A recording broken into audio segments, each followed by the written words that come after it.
अस्सलाम वालेकुम viewers, welcome to my channel expert preparation zone. उम्मीद करती हूँ कि आप लोग बिल्कुल ठीक होंगे। सो वीवर्स, आज की वीडियो में हम लोग डिस्कस करेंगे पाकिस्तान एयरफोर्स और पाकिस्तान नेवी का जो सिविलियन का टेस्ट होता है, उस सिविलियन के टेस्ट में कंप्यूटर के कौन कौन से एमसीक्यूज आते हैं। यानी कि आपके पास जब आप इनिशियल टेस्ट देने जाएंगे तो आपके पास 3 क्वेश्चन होंगे और ये 3 क्वेश्चन जो है वो तमाम ब्रांचेस के लिए नहीं होते। LDC, UDC, data entry operator वगैरह, इन पोस्ट वगैरह में जो है वो कंप्यूटर टेस्ट कंडक्ट किया जाता है। सबसे पहले आपके पास क्या होता है, इंटेलिजेंस टेस्ट। इंटेलिजेंस के बाद आपके पास एकेडमिक, और एकेडमिक के बाद आपके पास 25 MCQ जो है वो कंप्यूटर के होते हैं और टाइम आपके पास क्या होता है 10 मिनट्स। तो आज की वीडियो में हम लोग कंप्यूटर के ही MCQ जो हैं वो डिस्कस करेंगे। So let's start. Question number 1 is RAM stand for. RAM जो है वो उसकी फुल फॉर्म क्या है? तो 4 ऑप्शन आपके पास गिवन है। Option A random access memory, option B random access money, option C random accurate memory and option D is none of these. तो इसका राइट आंसर यानी कि रैम की जो फुल फॉर्म है वो है random access memory. Question number 2 is which shortcut key is use to use the find and replace feature. ठीक है, कौन सी शॉर्टकट की जो है वो यूज़ की जाती है कि अगर आपके पास एक कंटेंट है, आपने उसमें से कोई पर्टिकुलर वर्ड जो है वो फाइंड करना है और उसको किसी और दूसरे अल्फाज से रिप्लेस करना है, तो आपको कौन सी शॉर्टकट की जो है वो यूज़ करनी होगी? तो इसका आंसर है Ctrl+G। Ctrl+G आप प्रेस करेंगे तो आप जो है वो उस पर्टिकुलर कंटेंट या पैराग्राफ में जो आप वर्ड फाइंड करना चाहते हैं वो फाइंड भी कर सकते हैं और उसको रिप्लेस भी कर सकते हैं।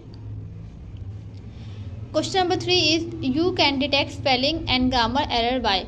आप जो भी पैराग्राफ वगैरह या कंटेंट आपने लिखा है, आपने उसमें से स्पेलिंग करेक्शन यानी कि डिटेक्ट करनी है कि अगर आपने कोई स्पेलिंग एरर कर दिया है तो आप क्या प्रेस करेंगे। तो 4 ऑप्शन आपके पास गिवन है। Option A press shift plus F7, option B press control plus F7, option C press Alt plus F7 and option D is press F7। तो इसका राइट आंसर है प्रेस F7।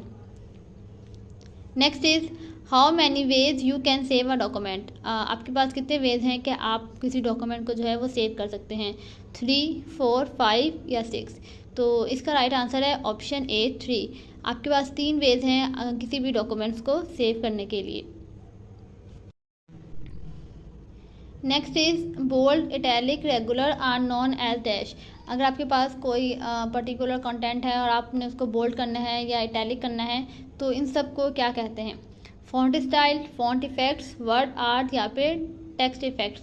तो इन सब को हम क्या कहा जाता है? फॉन्ट स्टाइल्स कहा जाता है। अगर आप किसी पर्टिकुलर वर्ड को या कॉन्टेक्ट को बोल्ड कर रहे हैं, इटैलिक कर रहे हैं, तो ये सब फॉन्ट स्टाइल में किया जाता है। Question number 6 is 1 byte is equal to dash. 1 byte जो है वो किसके बराबर होती है? 8 बिट्स, 4 बिट्स, 2 बिट्स या 9 बिट्स। तो 1 बाइट जो है वो बराबर होती है 8 बिट्स के। So the right answer is 8 bits. Question number 7 is which of the following is also known as brain of computer. Brain of computer जो है वो किस पार्ट को कहा जाता है? Control unit, central processing unit, arithmetic and language unit या फिर मॉनिटर। तो ब्रेन ऑफ कंप्यूटर कहा जाता है CPU को, यानी कि सेंट्रल प्रोसेसिंग यूनिट को। तो अगर आपके पास CPU लिखा आ रहा है तो वो तो पता ही होगा कि सेंट्रल प्रोसेसिंग यूनिट की जो शॉर्ट फॉर्म है तो वो क्या है? CPU। Question number 8 is DOS stand for. DOS की जो है वो फुल फॉर्म क्या है? तो disk operating system, disk operating session, digital operating system या फिर डिजिटल ओपन सिस्टम। तो इसका राइट आंसर है option A disk operating system. Next is a computer program that translate one program instruction at a time into a machine language is called a dash. Interpreter, CPU, compiler या फिर simulator. तो इसका right answer है interpreter. Next is microprocessor as switching device are for dash generation computer. ठीक है, micro processor जो है वो किस जनरेशन में जो है वो यूज़ किए जाते थे? First generation, second generation, third generation या फिर फोर्थ जनरेशन। तो 4 जनरेशन हैं जो माइक्रो प्रोसेसर वाली डिवाइस है वो हम फोर्थ जनरेशन के जो कंप्यूटर आए थे उसमें इस्तेमाल करते थे। तो इसका राइट आंसर है fourth generation. Question number 11 is what does DMA stand for. DMA की जो है वो फुल फॉर्म बतानी है। 4 ऑप्शन गिवन है, distant memory access, direct memory access, direct module access या डायरेक्ट मेमोरी एलोकेशन। तो इसका राइट आंसर है option B, direct memory access.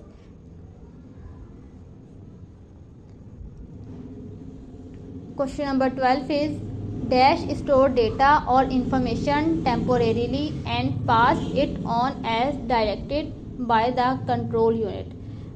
Option is address, option B is register, option C is number and option D is memory.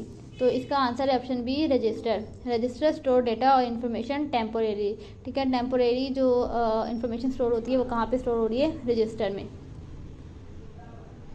Next is the file type dash indicate the file is a word document. ठीक है, अगर आपके पास कोई भी file है और वो word document से बनाई गई है या फिर आप वहाँ पे सेव कर रहे हैं तो कौन सी जो फाइल टाइप है वो लिखी आएगी। 4 ऑप्शन गिवन है आपके पास, .msw, .wr, .wrd, .doc। तो इसका राइट आंसर है ऑप्शन डी।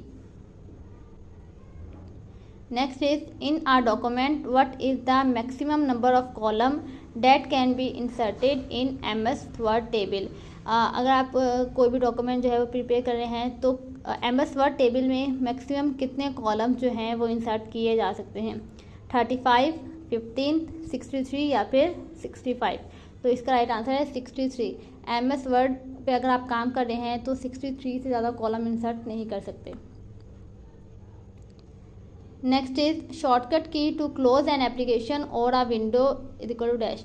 अगर आपने कोई एप्लीकेशन जो है क्लोज करनी है या फिर विंडो जो है वो क्लोज करनी है तो उसके लिए कौन सी शॉर्टकट की इस्तेमाल करेंगे, Ctrl+F1, Alt+F4, Ctrl+F4 या Ctrl+B। तो इसका राइट आंसर है Ctrl+F4। Ctrl+F4 आप प्रेस करेंगे तो आपकी विंडो जो या फिर जो भी एप्लीकेशन आप यूज़ कर रहे हैं वो क्लोज हो जाएगी। Question number 16 is when MS word was launched. MS word जो है वो कब लॉन्च हुआ, 1983, 1980, 1979, नॉन ऑफ दीज। तो इसका राइट आंसर है ऑप्शन ए, 1983 में। 1983 में MS वर्ड जो है वो लॉन्च किया गया था। Next is which option use to open recent file. अगर आपने कोई भी जो फाइल है उसको ओपन करना है तो आप कौन सा शॉर्टकट की लगाएंगे, Ctrl+R, Ctrl+F, Ctrl+O and Ctrl+N। तो इसका राइट आंसर है ऑप्शन सी, Ctrl+O। आप प्रेस करेंगे तो आपकी फाइल जो है वो ओपन हो जाएगी। Next is which item are placed at the end of our document. कौन सा आइटम ऐसा है जो आप किसी भी डॉक्यूमेंट के एंड पे प्लेस करते हैं, footer, foot note, and note या फिर हेडेड। तो इसका राइट आंसर है एंड नोट। एंड नोट जो है वो आप किसी भी डॉक्यूमेंट्स के आखिर में जो है वो प्लेस करते हैं। Question number 19 is maximum zoom percentage in Excel is. अगर आप MS एक्सेल पे काम कर रहे हैं तो मैक्सिमम जूम परसेंटेज कितनी होगी उसकी। तो मैक्सिमम जूम परसेंटेज जो है वो MS एक्सेल की वो क्या है, 400। तो इसका राइट आंसर है option C, 400%। Question number 20 is number of default worksheet in MS Excel is. MS Excel में जो है वो डिफ़ॉल्ट वर्कशीट्स की तादाद कितनी है। ऑप्शन ए है 10, option B 9, option C 3 and option D is 5। तो इसका राइट आंसर है 3। डिफ़ॉल्ट वर्कशीट की तादाद MS एक्सेल में 3 होती है। सो व्यूअर्स, ये थे कुछ मोस्ट इम्पॉर्टेंट और रिपीटेड कंप्यूटर MCQs जो कि अगर आप पाकिस्तान नेवी या पाकिस्तान एयरफोर्स में आपने एज अ सिविलियन अप्लाई किए हैं उसके लिए बहुत ज़्यादा अहम है। तो आपने ये वाले MCQ जो हैं वो लाजमी गो थ्रू करके जाने हैं। होप सो ये वीडियो जो है वो आपके लिए हेल्पफुल रही होगी। तो काइंडली अगर वीडियो आपके लिए हेल्पफुल रही है वीडियो को लाइक कर दें, शेयर कर दें और चैनल को सब्सक्राइब लाजमी कर दें। Thank you so much.